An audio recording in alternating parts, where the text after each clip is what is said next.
¿Cómo creo ahora ese modelo dimensional usando esa estructura que Kimball ha definido, ¿no? Es lo que vamos a ver ahora, ¿no?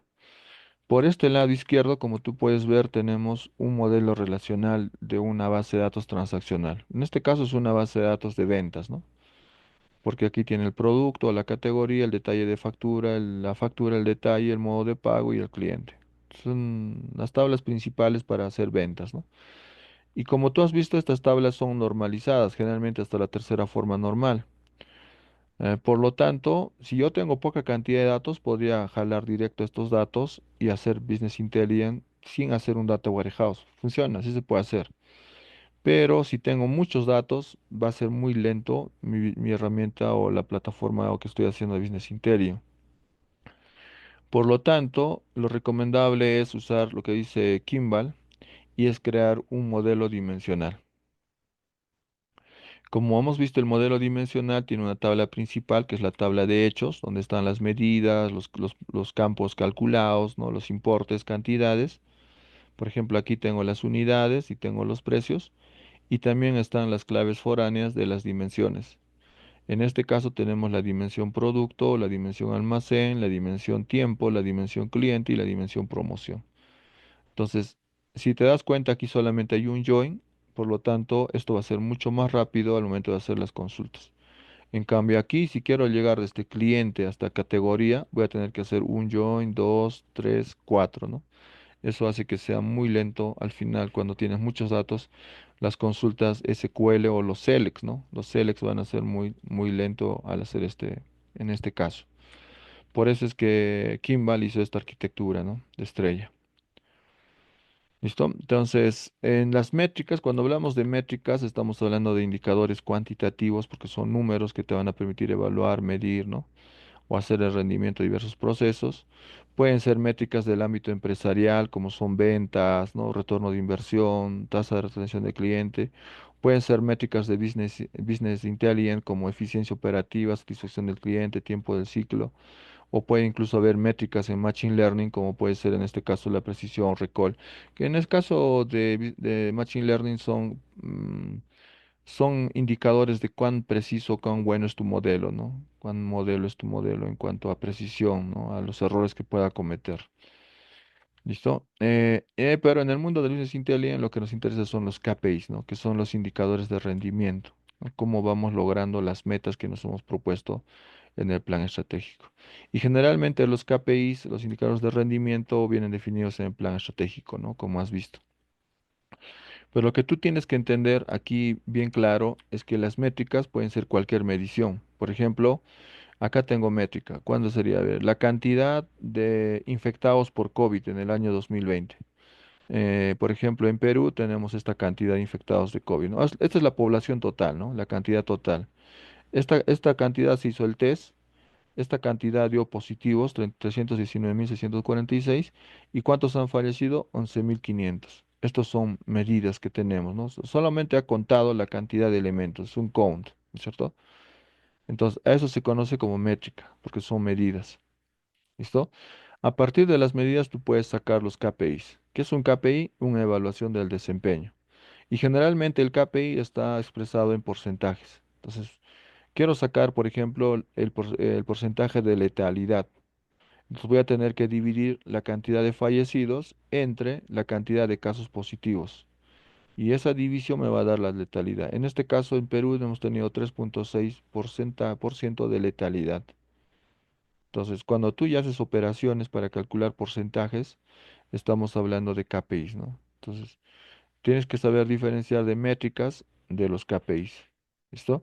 Si quiero sacar el KPI de porcentaje de casos positivos, tendría que dividir B entre C, ¿no? Y si quiero saber la población de muestra, tendría que dividir C entre D. Y así voy calculando estos KPIs. ¿Listo? Entonces, hay que diferenciar eso, ¿no? ¿Y quién te va a hacer la analítica de la toma de decisiones? Generalmente los KPIs nos ayudan a la toma de decisiones, pero también puedes tomar decisiones a partir de las métricas, ¿no? Pero una métrica no es igual a un KPI, ahí quiero que lo diferencies. Listo, aquí casos positivos. Bueno, esto es lo mismo, ¿no? Que está expresándose de esta forma. Y con esos KPIs y métricas tú puedes crear gráficos como estos, ¿no? Aquí puedes crear gráficos, ¿no?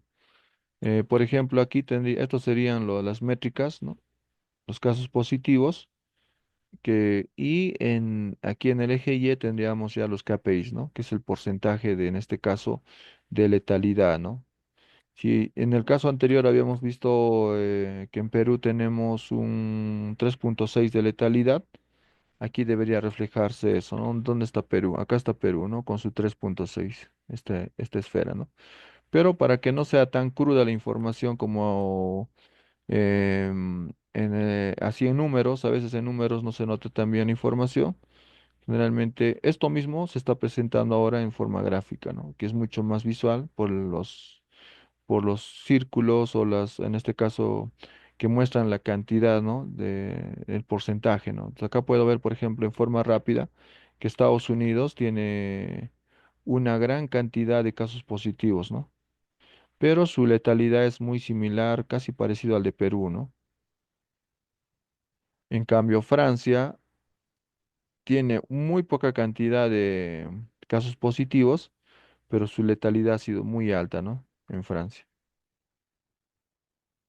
Entonces, eso puedo evidenciar de ahí, ¿no? Muy bien, aquí tenemos otra forma de presentar la información también de una manera mucho más gráfica, ¿no? Más visual. Esto para entender un poco más lo que serían los KPIs, ¿no? Que como tú puedes ver, que todos están en porcentaje. Ya los KPIs están en porcentaje. Muy bien, entonces vamos a proceder a lo que sería el data warehousing, o sea, diseñar este data warehouse, que es el núcleo, en el corazón del Business Intelligence.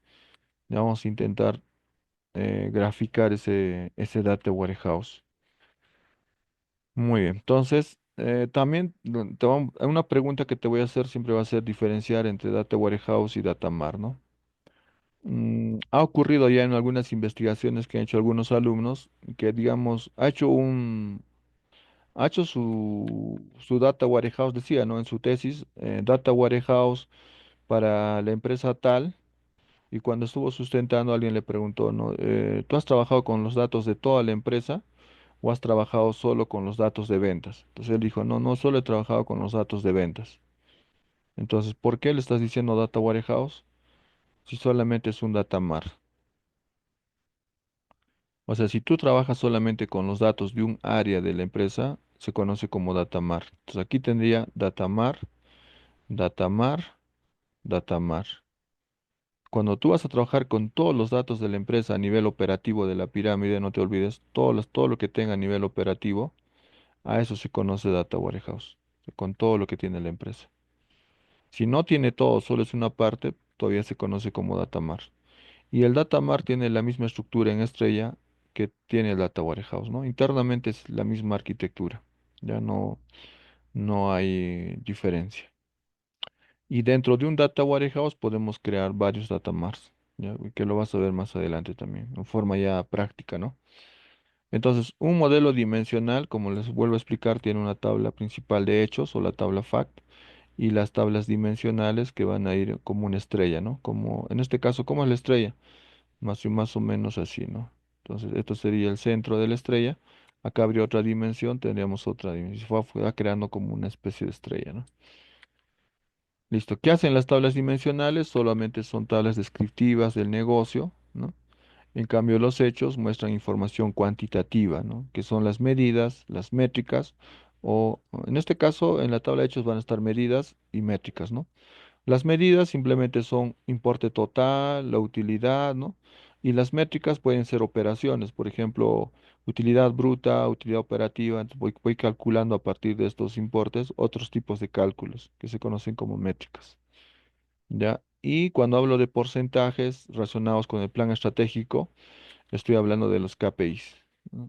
Que también son como métricas, pero más orientados al plan estratégico y que se expresan en forma porcentual. Listo, entonces aquí tienes que entender que existen dos tecnologías de procesamiento de datos. Uno es el OLAP, que sería procesamiento de transacciones en línea, en este caso a nivel operativo para los sistemas transaccionales. Y para el caso de lo que son Data Warehouse, Business Intelligence, se recomienda trabajar con tecnología OLAP, que es procesamiento analítico en línea, ¿ya? Analítico en línea. Ya, el OLAP es procesamiento analítico en línea.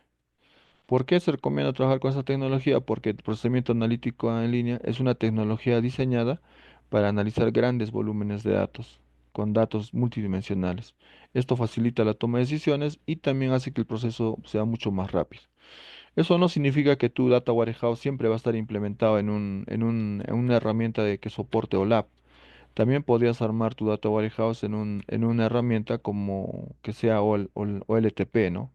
Como por ejemplo MySQL, Oracle, Postgres, todos son de tipo OLTP, ¿no? Entonces, pero si tu empresa ya es demasiado grande a nivel, una corporación a nivel mundial, la recomendación sería que utilices una base de datos que soporte este motor OLAP, ¿no? Esta arquitectura interna de la base de datos de tipo OLAP, que es mucho más optimizado para hacer análisis de grandes cantidades de datos. ¿Listo? Entonces, cuando hacemos un sistema transaccional a nivel operativo, usamos o MySQL, Postgres, Oracle, lo que es OLAP. Pero si tú quieres hacer ya Business Intelligence a gran escala, con muchas grandes cantidades de datos, tu data warehouse debería estar en una de estas bases de datos, ¿no? Puede ser Amazon Redshift, Azure Analytics o Google BigQuery, que son bases de datos con esta tecnología OLAP, procesamiento analítico. Ya no es procesamiento transaccional, sino es procesamiento analítico. Ya, pero esto, si tu empresa es mediana o pequeña, podrías usar también para hacer tu data warehouse una de estas bases de datos, ¿no? Con la misma arquitectura, también va a ser rápido, veloz, pero si es una corporación mundial, de hecho que va a sufrir ya. Te recomendamos trabajar con base de datos que tenga esta arquitectura interna. Esto es como decir el motor de la base de datos, ¿no? Este motor transaccional está optimizado para hacer inserciones, para hacer el CRUD, ¿no? Inserción, lectura, actualización. En cambio, esto está optimizado más que todo para hacer solamente lectura. No está optimizado para hacer inserción, actualización ni borrado, sino se ha creado específicamente toda la velocidad se le ha asignado a la parte de lectura. ¿Listo? Entonces, esa es la diferencia, ¿no? Aquí tenemos un resumen. OLAP está soportado para sistemas transaccionales comerciales, la data es volátil, data detallada, modelo entidad-relación, procesamiento de transacciones y alta concurrencia, ¿no? En cambio, la OLAP está diseñado para apoyo al proceso de toma de decisiones, la data no es volátil, no se puede borrar, datos resumidos, modelo dimensional, procesamiento analítico y baja concurrencia, ¿no? En esos casos usamos. ¿Listo? Y también el otro término que se ha colado en la actualidad es Data Lake, ¿no? Entonces, básicamente, diferenciar Data Warehouse, como ya me explica bastante, de Data Lake es que Data Lake almacena todo tipo de datos de todo tipo de fuentes. En cambio, el Data Warehouse tiene una estructura, solo pueden entrar datos estructurados. En cambio, en el Data Lake le voy a poner datos de todo tipo, ¿no? Puede ser IoT, empresas móviles, redes sociales, sitios web. Entonces, aquí no hay una estructura de datos definida, puede tener cualquier tipo de estructura, te puede entrar cualquier tipo de dato, incluso sin limpiar, sin tener una limpieza previa. ¿Para qué sirve hoy en día esto? Sirve para hacer machine learning, análisis de datos, ¿no? Con machine learning, para crear modelos de este tipo. Porque para machine learning se necesita toda la cantidad de datos que tú tengas, ¿no? En cambio, para BI necesitamos datos, vamos a filtrar mediante ETL los datos más importantes para hacer el proceso de toma de decisiones, ¿no? Mediante tableros. Generalmente no, de repente no vamos a jalar toda la información, sino vamos a jalar lo que necesitamos, ¿no? Los datos deben estar limpiados, enriquecidos y transformados para hacer Business Intelligence en un Data Warehouse. En la actualidad las empresas están fusionando, ¿no? Lo que sería el Data Warehouse y lo están poniendo como Data Lake House, que sería como una fusión de Data Warehouse con Data Lake y se llamaría Data Lake House, ¿no? Hay arquitecturas para esto dentro de Amazon, ¿ya? Pues si quieres profundizar, puedes revisar aquí, ¿no? La información de cómo podría ser este Data Lake House, que es una fusión del Data Warehouse con los Data Lakes, ¿ya? Básicamente aquí tenemos, ¿no? Un gráfico de resumen, a ver, vamos a ver a grandes rasgos. Por un lado tenemos el Data Warehouse, ¿no? Que básicamente, generalmente los datos que recibe el Data Warehouse van a ser de tipo Bash.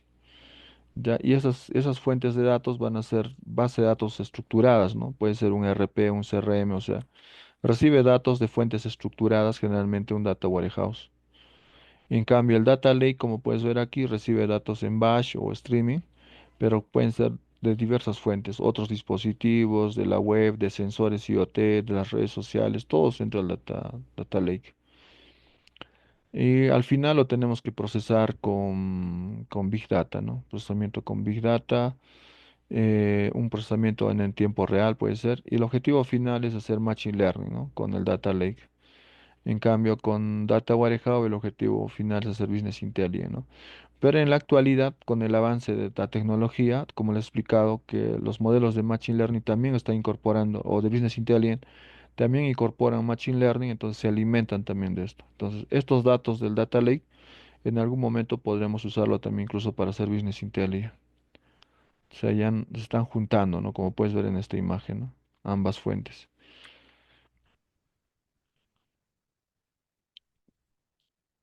Listo. Esto también muestra lo mismo, ¿no? Está mostrando lo mismo. Para hacer el Data Warehouse necesito datos estructurados. Para hacer el Data Lake puedo hacer datos de cualquier fuente, estructurados, semiestructurados, no estructurados. Y el Data Lakehouse es una fusión de ambos, ¿no? Es como tratar de fusionar ambos. Muy bien, entonces vamos a empezar con este modelo dimensional, ¿listo? Y con eso creo que podemos terminar esta clase para trabajar de la clase de hoy. Ya vamos a hacer un modelo dimensional.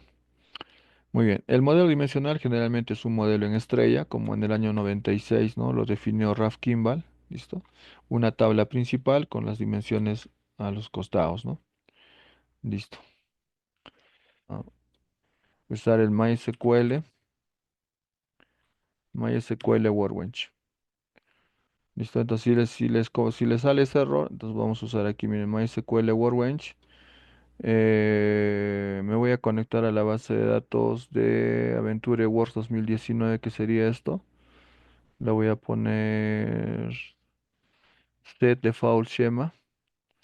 Listo. Y aquí tiene una data import. Este de acá es data import. Ya aquí está.